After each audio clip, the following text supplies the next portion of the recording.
Why are challenges a gift? So in my own personal life, this is what I think.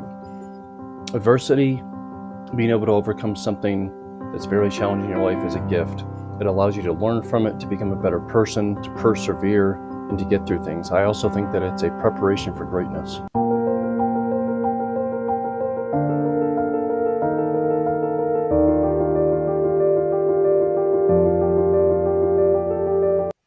Hey folks, Seth here.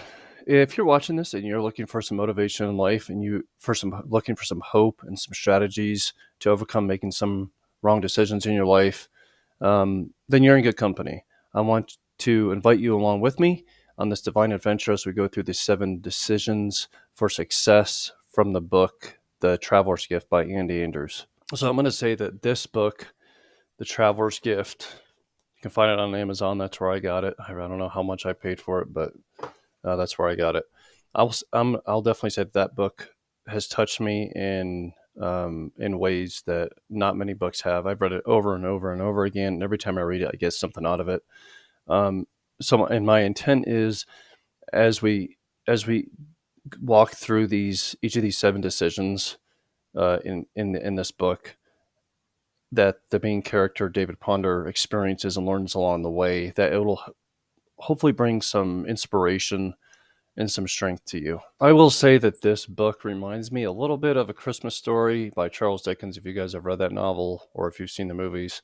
With Ebenezer Scrooge goes to sleep on Christmas Eve, and then he ends up visiting the ghost of Christmas past, of Christmas present, and future.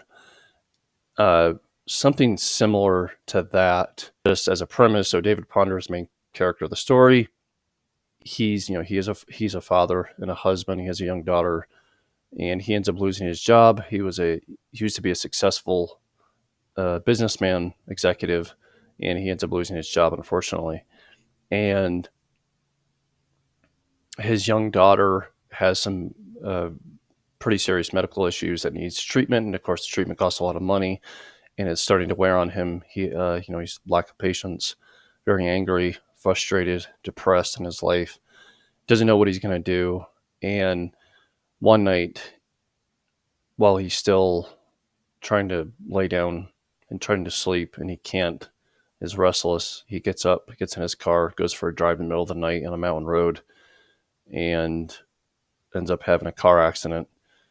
And during that car accident, that is when this story picks up, and he visits these historical figures. And that's what we're going to get into. Let's get into this.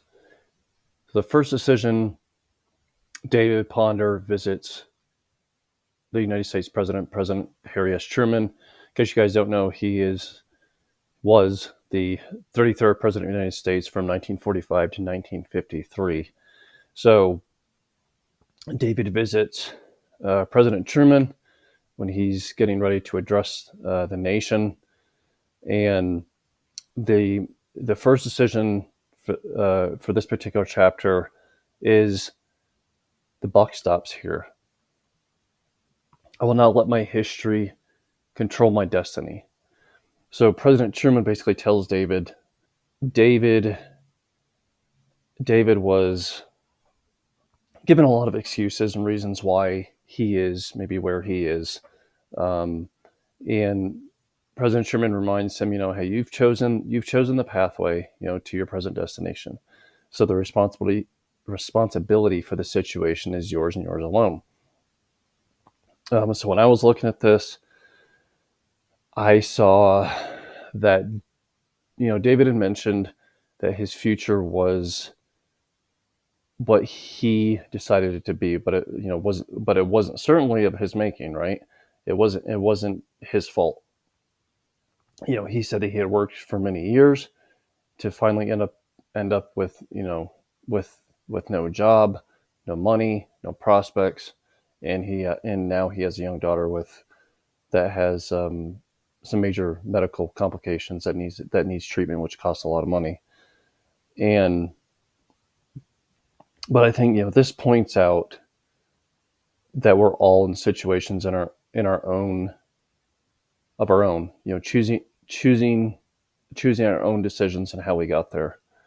Thinking creates a pathway to success or failure.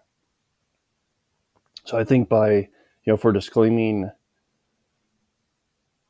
our responsibility for our present, we crush the prospect of an incredible future that might have been ours. He was saying that outside influences are not responsible for where you are mentally, physically, spiritually, emotionally, or financially. So, but you have chosen the pathway to your present destination. The responsibility of your situation is yours and yours alone. So you are where you are because of your thinking. Your thinking dictates your decisions or choices. Until a person takes responsibility for where he or she is, there's no basis for moving on. I like this question that was posed at the end of this particular chapter. It says, why are challenges a gift? And I think that challenges, there's many answers that someone can have for this, right? But in my own personal life, I believe, that adversity or challenges, adversities are a gift. Adversities are a preparation for greatness. Adversities can help you learn, to help you grow, to help you become a better person. Yeah, it sucks when you're going through it. All the time I was in the military, and the stuff that I was learning was never fun. And being out, and going to the field and waking up in 10-degree weather with snow on the ground, or it's raining and muddy, and you're having to lay in the mud and the cold. So the point being is those moments. I can look back on them now, and I can laugh and joke about it and be like, my gosh, that sucked.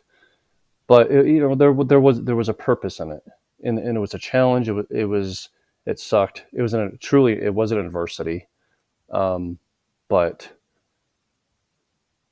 it helped me become a better person, a better soldier, and there was a reason behind it, even if I didn't really understand at the time. Besides being cold, wet, and miserable and hungry, so adversity is a gift, and we have to look at it that way, not as a it's a yes, maybe at the moment it's an inconvenience, but we've got to stop looking at challenges as bad things, as looking at them as a negative, and realize that it's not so bad. We just have to change our perspective and how we think about that, if that makes sense. Okay, so that's going to wrap up this one. These are, try to keep these relatively short, and maybe I'll just try to do one a week. I don't know, maybe twice a week. But if you guys like this stuff, please, give it the thumbs up, comment in the comment section below. Let me know if you got something out of this, and if you did, maybe let me know what you got out of it. If it helps you, I hope it at least helps one person. I think it's valuable to share your wisdom and knowledge to people, to serve others and help others first. Hope you guys like this, and I will see you again in the next one. Cheers.